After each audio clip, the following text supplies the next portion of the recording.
He was just an old blind man walking through the park until a police officer shattered his only cane and with it a lifetime of dignity.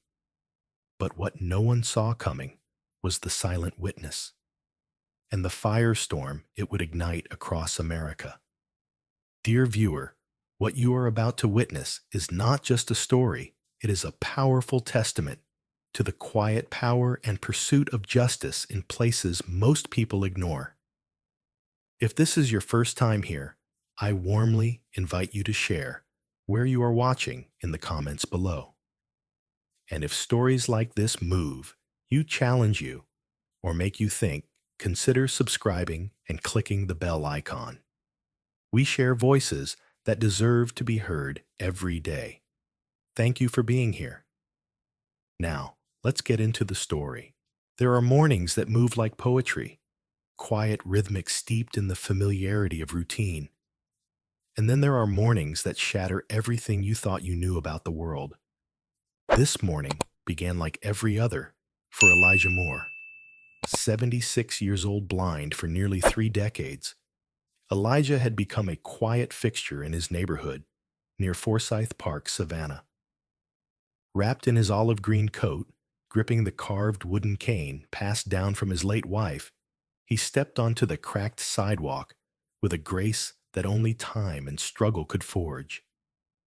The world may have turned dim, but Elijah saw more in its silences than most ever would with sight.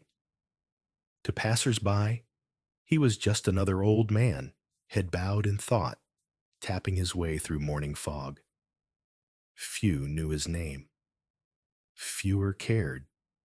That's the way cities are, loud with noise, quiet with empathy. But what the people of Savannah didn't know, what even the officer in uniform that morning didn't bother to ask, was who Elijah Moore truly was. He was more than the faded war medals hidden in his drawer, more than the jazz records stacked by his nightstand, more than the fragile sway of his footsteps. He was a father, a veteran, a man who once taught night school to adults hungry for literacy. And above all, he was the father of Damian Moore, a federal prosecutor known in Washington, D.C. for dismantling corruption like a surgeon dismantles tumors. Ruthlessly, precisely. But Elijah never bragged. He wasn't a man who wore pride on his sleeve. In Savannah, you carried pride like a stone in your chest, silent, steady, unshakable. On this particular morning, Elijah walked his usual path through the park, humming a forgotten gospel under his breath. The air smelled of dew and distant sugar cane. His cane tapped out its familiar beat across cobblestone and leaf. He didn't hear the officer at first. The sound of boots on gravel could have been anyone, a jogger, a dog walker. But something in the air shifted. The silence turned suspicious, heavy. Then came the voice, clipped and tight like a trap snapping shut. "Sir, what are you doing out here?" Elijah paused, tilted his head slightly. He faced where the voice had come from, though he couldn't see it. "Just walking," he said the words, calm, measured. "Same as I do, every morning." The officer took a step closer. "You out here alone?" The question wasn't genuine. It carried the cold weight of suspicion. Elijah's fingers tightened slightly around his cane. "I know this park better than most. Walked it for 20 years. "Well, maybe that's the problem," the officer muttered under his breath. Elijah said nothing. What could he say? He had danced this dance before, in 100 variations, respectable until proven dangerous, familiar until forgotten. "You should be more careful." The officer continued, tone dipping into threat. "It's not safe." "And yet I'm still here," Elijah replied. Then it happened. The officer reached forward and without warning seized Elijah's cane. The grip was sudden, harsh. Elijah's hand clenched reflexively, but it was too late. The cane, his wife's cane, the last gift she ever gave him, was torn from his grasp. "What are you doing?" Elijah gasped, stumbling slightly. The cane cracked. The sound was unmistakable, like a tree limb snapping under ice, like something sacred being destroyed in the open. And then came the silence. The officer badge number 214, later identified as Brent Holloway, dropped the broken cane at Elijah's feet. "Next time, don't act clever," he said, voice low with contempt. "Some folks might not be as patient as me." And then he walked away. People had watched. No one spoke. A young mother clutched her child. A jogger paused, then kept moving. A man sipping coffee turned his gaze toward the horizon, as if pretending nothing had happened made it so. Elijah stood there, one hand hanging in air, the other trembling. He bent slowly, painfully, and picked up the broken pieces. His fingers traced the splinters like a braille of cruelty. He didn't speak, didn't scream, just turned and walked one step at a time back through the park. No cane to guide him, no hand to steady him, only memory, and a fire he hadn't felt in years. What Officer Holloway didn't know was that his act, so routine, so quiet in its violence, was not just witnessed. It was filmed by a 19-year-old coffee vendor named Marcus Wells, whose hands shook as he hit record on his phone. He hadn't meant to be brave. He didn't think he was.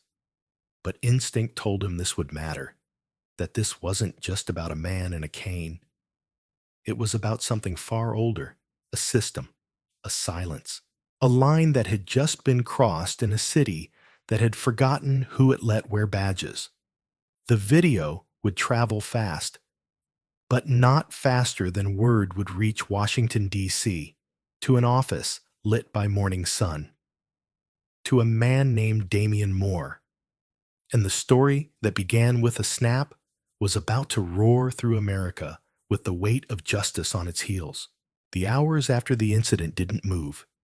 They lingered, stretched, folded over themselves like the heavy fog that refused to lift from the streets of Savannah. Elijah Moore sat in the worn wooden chair by his kitchen window, the broken cane lying across his lap like a fractured monument. His fingers traced the grain, the splintered edges, as if trying to read some divine explanation hidden in the cracks. But there was no answer, only silence. And silence, Elijah knew, had many forms. There was the silence of strangers, those who passed him by that morning, their footsteps soft, but their avoidance loud. The jogger who pretended to tie his shoe. The dog walker who stared down at her phone with frozen hands. The mother who clutched her child tighter but didn't speak. They had all seen it. They had all chosen to keep walking. And then there was the silence of the city itself, a kind of aching quiet that seemed to whisper, "This is how things have always been." Elijah wasn't unfamiliar with that voice. He'd heard it in the 60s, sitting at the back of diners. He'd felt it when doors closed gently but deliberately in his face. But this moment, had cracked something far older than bone. It was Marcus Wells who interrupted the silence first. Barely 19, still learning how to fit into a world that didn't always make room for young black men like him. Marcus had watched the scene unfold from behind his coffee cart. His instinct had been to hide. But something in him, a seed of resistance planted by stories his grandmother used to tell, made him lift his phone and press record. When he knocked on Elijah's door that afternoon, the young man's voice trembled. Elijah didn't say much. He didn't need to. Marcus simply played the video. And in those grainy frames, the truth laid itself bare. There was no ambiguity, no room for doubt. Officer Brent Holloway, in full uniform, had taken Elijah's cane and snapped it in two. The act wasn't defensive. It wasn't procedural. It was deliberate. a public demonstration of power designed to humiliate. Elijah listened to the crack over and over. It was louder on tape than in memory. Each replay wasn't just a wound, it was a confession. Mr. Moore Marcus, said voice, barely above a whisper. "I'm sorry I didn't step in." "You did," Elijah replied, his voice steady. "You made it impossible for them to pretend it didn't happen." The next day, the video was sent anonymously to the Georgia Bureau of Investigation. Then it found its way to the inbox of Damian Moore. Damian had spent his career looking evil in the eye. He'd prosecuted cartel leaders, exposed white-collar crime in the halls of power, and brought down men who thought they were untouchable. But nothing he had faced, not a single case, prepared him for the moment he watched his father stand alone, surrounded by people who did nothing. It wasn't just the violence. It was the indifference. The first time he watched the video, Damian didn't breathe. The second time, he wept. The third, he booked a flight home. Back in Savannah, the video began to spread. First in whispers shared through DMs, text threads, secret Facebook groups.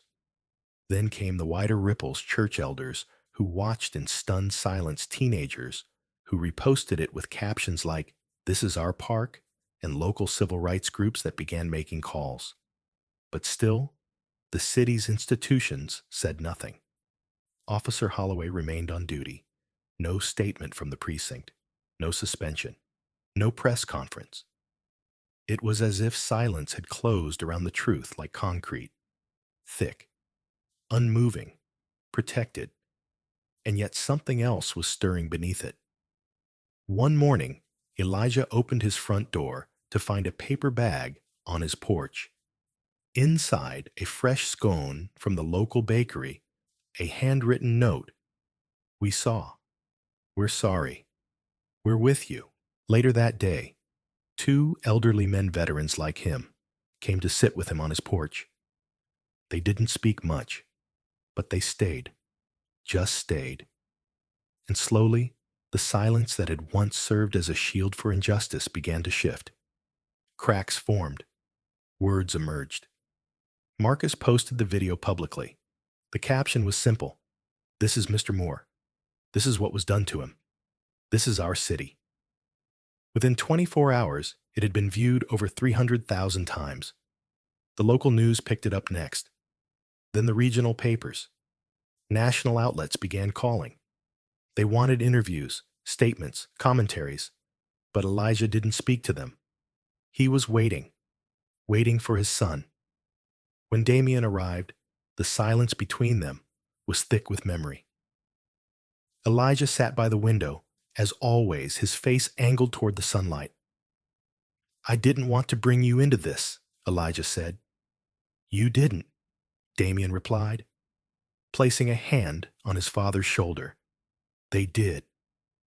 And just like that, the silence ended. Not with noise, but with resolve. Damian Moore stepped off the early flight into the humid air of Savannah, the weight of his father's story settling around him like a heavy cloak.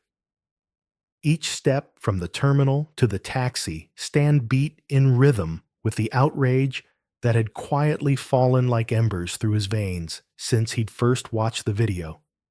He was home not just to be with family, but to stand beside a man who had walked alone through humiliation and indifference.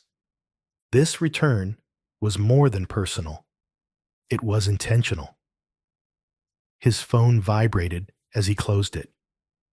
Another email from the Georgia Bureau of Investigation, another update from civil rights advocates, another plea from his law firm offering to support. But Damian tucked the device away. This wasn't about legal paperwork or public relations. It was about connection, clarity, and conscience, and sometimes those weren't found in briefed memos or polished courtrooms. They were found in kitchens and porches and tear-stained conversations. He found his father waiting at home, framed in the front door's warm golden glow. The new cane polished oak gleamed in Elijah's hand. It was a testament to survival, not to perfection the way its sturdy lines challenged the broken one that lay wrapped in linen on the mantel. Damien stopped short. His father didn't rise, but held out his cane by way of greeting. "I didn't want to bring it here," Elijah said quietly, voice steady, but weighted with memory. "But it's already inside." Damien approached slowly, the sound of gravel underfoot. "This is our home," he replied. "Nothing that happens outside should be kept out of it." They stood together in silence. The room felt small, but in that intimacy, Damien found resolve. He stepped forward and embraced his father gently. Their embrace held years of distance, of pride, of unwritten truths. But it also carried something stronger, mutual understanding, anchored in love and purpose. That afternoon, they sat across a small wooden table in the kitchen. Fresh squeezed lemonade steamed in tall glasses. The broken cane sat between them, jagged splinters exposed like open wounds. Damien couldn't touch it yet. It was too alive with story. Instead, he reached across and caught his father's hand.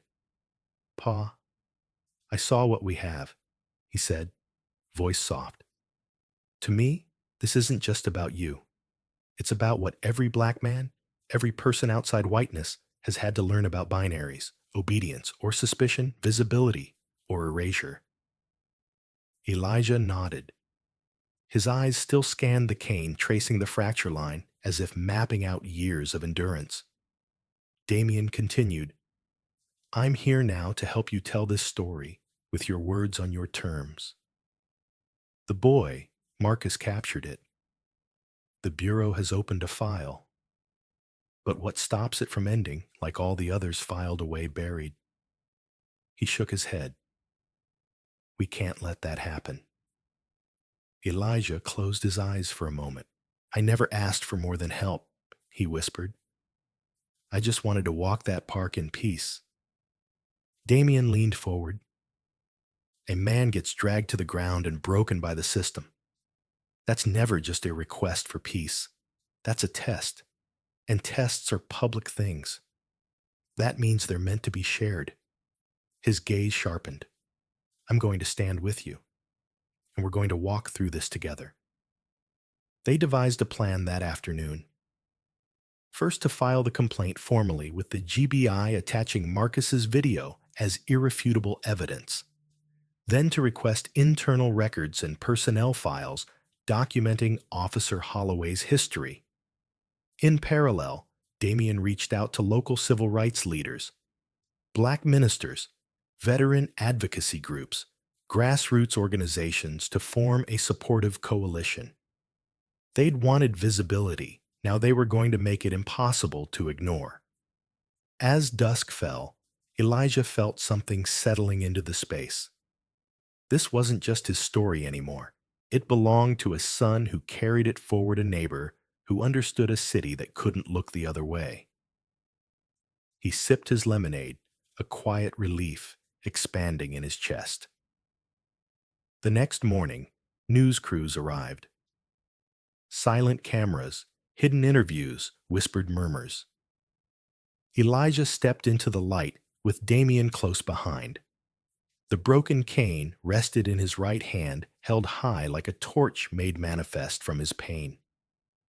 Damaged wood in protest, pointing not just to an act of aggression, but to a collective refusal to remain silent. "I'm Elijah Moore." He began, voice clear and unwavering.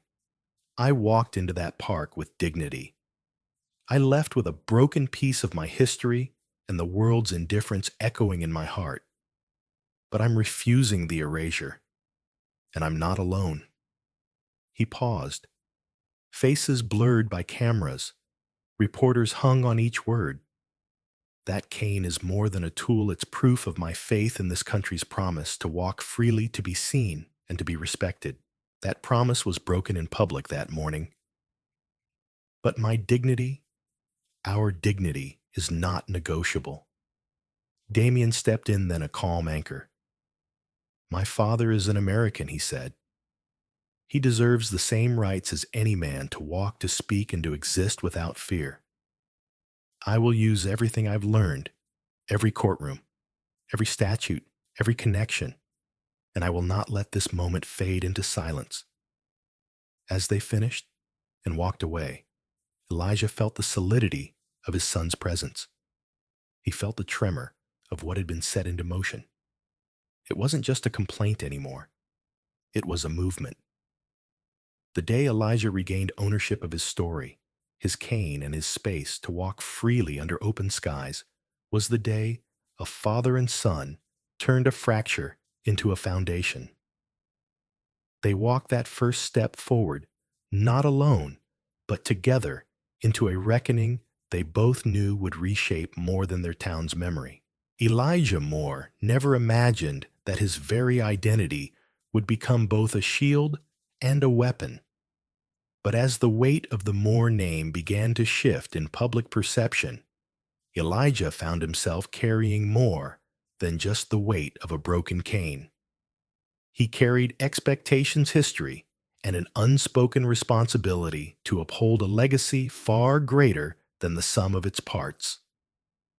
Back in Savannah, the morning sun fell softly upon the stately columns of the county courthouse.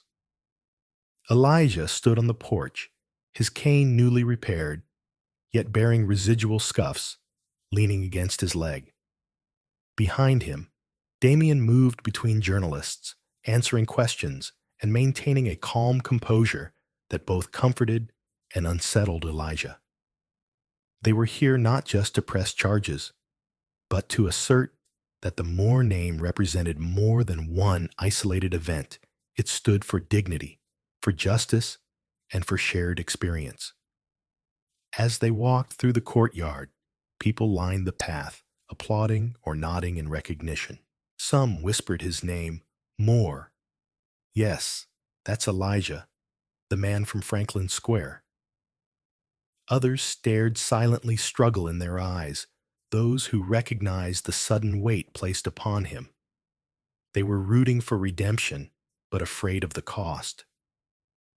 Elijah felt their eyes upon him, not with curiosity, but with expectation.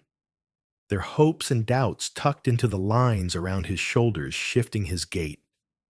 Inside the courthouse, the courtroom clerk called his name. Elijah's breath hitched. He climbed the stairs to the stand cane, tapping each step, measured and deliberate. Gone was the man who walked alone that day. In his place stood someone bearing a name now voiced across local and national headlines. The Moore name echoed in the vaulted space, reverberating with meaning he wasn't sure he could fully carry. He looked at the faces assembled, the judge, the prosecutor, the defense counsel reporters, and a spectator bench filled with townspeople and community leaders. Among them sat the family of Officer Carter Holloway, the man who had inflicted physical and symbolic violence upon him. Their eyes met. Elijah didn't flinch. He could no longer afford to. The moment had arrived when his name would be tested, stretched, made to hold more than his life alone. Damien rose to address the court. Your Honor, he began, thank you for convening this hearing. My name is Damien Moore, and I represent my father, Elijah Moore. Our presence here today underscores the struggle not only of one man, but of many who have borne witness to or carried the weight of mistreatment. He paused, voice unwavering. The Moore name is not unique in that regard, but today it must serve a purpose larger than dignity alone. It must demand accountability. At that, Elijah's heart thundered. He felt the pulse of his own name resonating across the room, his legacy, his lineage, his very personhood held up for scrutiny. There was an ache in his chest, but beneath it, something firmer. A sense that this moment was what had been seated that morning in the park when a nameless officer had snapped his cane and his dignity in front of strangers who refused to help. The world had watched. The Moore name would not be erased. Testimony began. Elijah's voice was steady yet gentle as he recounted the incident. He told of that morning, of the calm routine of his walk, and of the breath-crushing moment when Holloway had grasped his cane and shattered it in two. He didn't embellish. He simply spoke. The broken cane in his hand felt heavier now, weighted by the truth it symbolized. The courtroom quieted. Every word, every crackle of oak against polished wood, felt like ground being reclaimed. When the defense tried to undermine him, calling his behavior into question, suggesting he had been resistant or belligerent, Damien stood firm. Obstruction. That's not resistance, he countered. That was dignity. The right to walk unmolested. The judge nodded eyebrows, lifting the weight in Elijah's chest, lightening just a fraction. Outside, the Moore family's name was also felt in smaller gestures. The pastor who offered words at dawn, the community volunteers who handed flyers and journals inviting people to share their own experiences, the quiet testimonies of neighbors who said they'd always known something wasn't right but had never spoken up. Their statements began with, "I'm not Elijah," but ended with, "But I am sorry it happened to him." Many concluded with, "Maybe it happened to me too." The Moore name might have been the spark, but the fire was communal. A pivotal moment arrived when Marcus Reed, the young barista who filmed the video, took the stand. His voice shook as he described how he'd pressed record without thinking. "I was scared of losing my job, of drawing attention.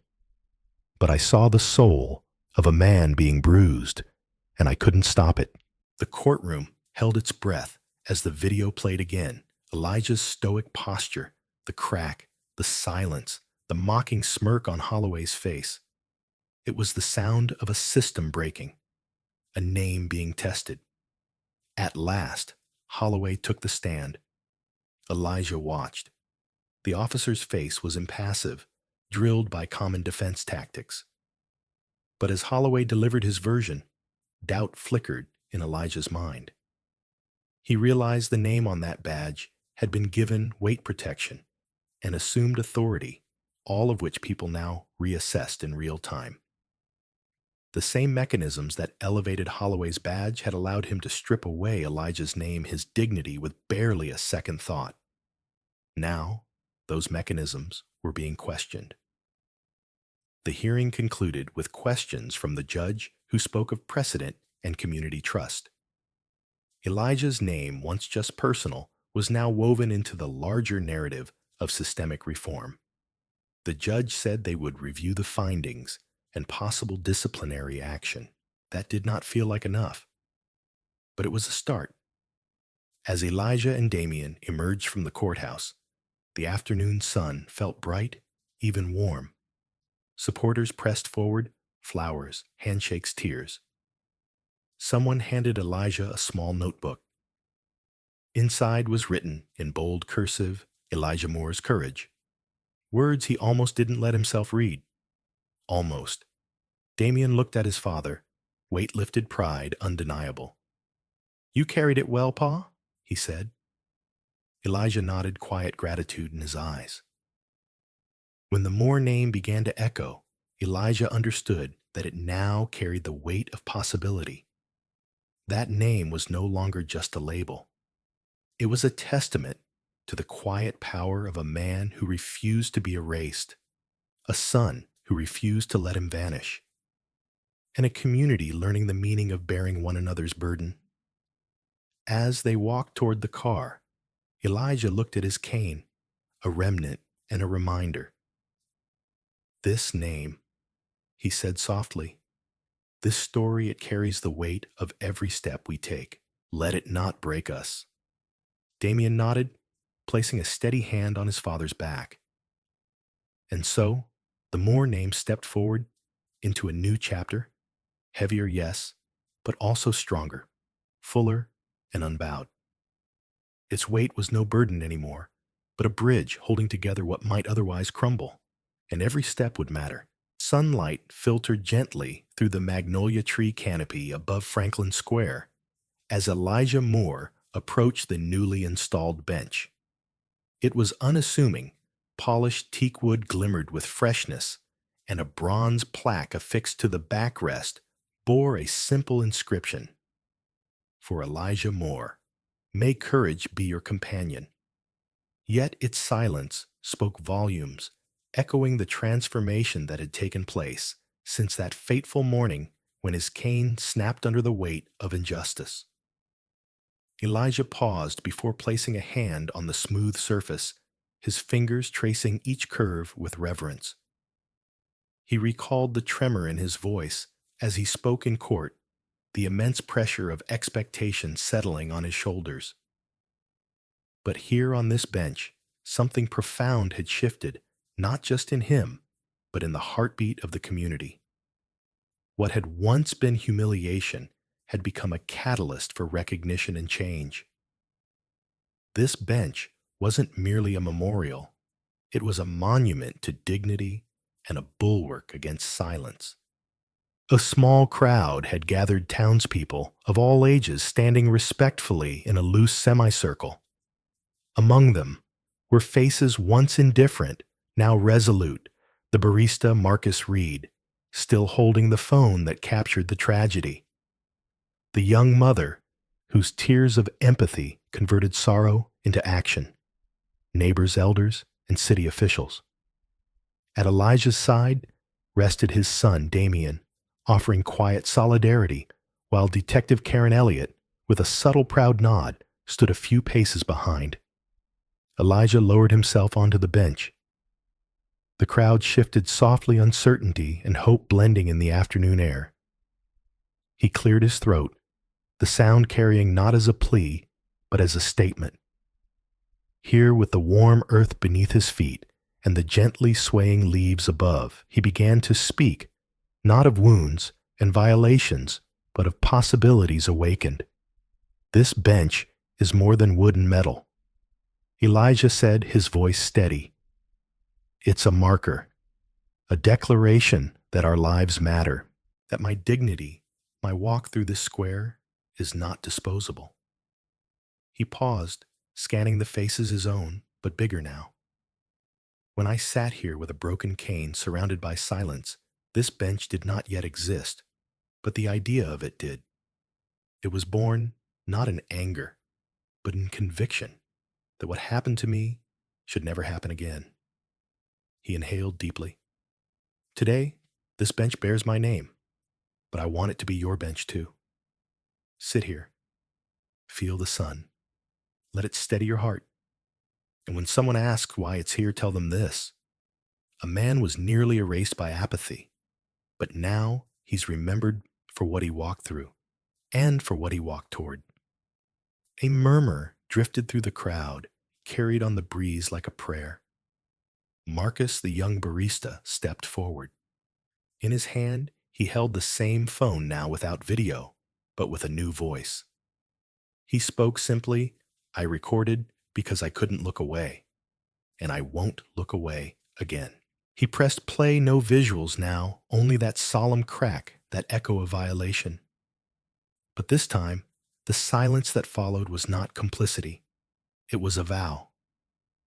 Elijah nodded appreciatively, turning the moment into a wider embrace. That crack could have been silenced. But we made it heard. Each of you did, in your own way. By speaking, by defending, by simply showing up. He stood and extended his hand to Damien. Let's dedicate this place not to a broken moment, but to our promise to protect one another's dignity. Damien joined him at the plaque, gently placing his hand upon it. May every name written here, he added, be backed by action. As father and son stood together, community members began to gather around the bench.